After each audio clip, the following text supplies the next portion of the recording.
For a company that is past the bootstrap phase for support, starting to mature, where should that focus be? Is it tooling or education and training for support agents? Or should we carve out more tech support?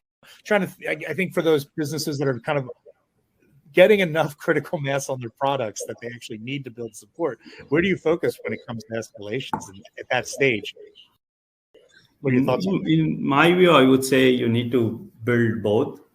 Tooling is critical if it is built early stage, which is much better than later, and the technical training for the team is also very crucial, so that they learn the product well as they support their customers.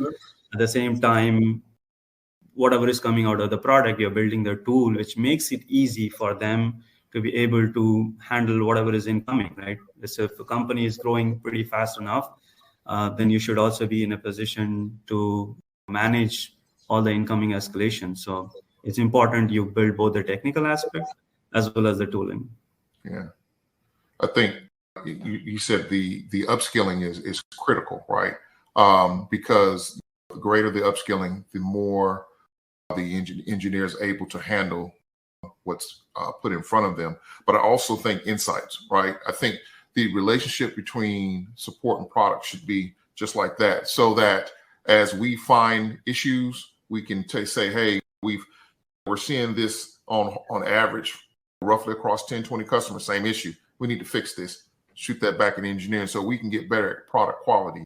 Our organization right now, I mean, we roughly handle greater than 80,000 cases a year, right? And so feeding that back into product is critical, right? And ensuring that our engineers are on top of the latest and the greatest that's coming from product is also critical as well. It's interesting because I'm old, right? But 30 years ago, you used to say people, process, and tool, right? It was like mechanical, right?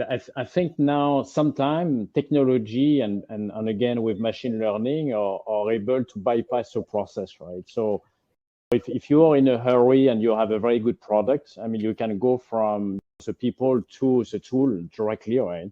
Bypassing the process, because the tool can give you analyze and insights, but before the tool could not give, right? So it's interesting that sometimes these people, process, and tool, I mean, in fact, you can go faster because you have very good tooling and they give you enough information and bypass your process. So you cannot do it all the time, but from time to time, I think that's something you can do to speed up your process.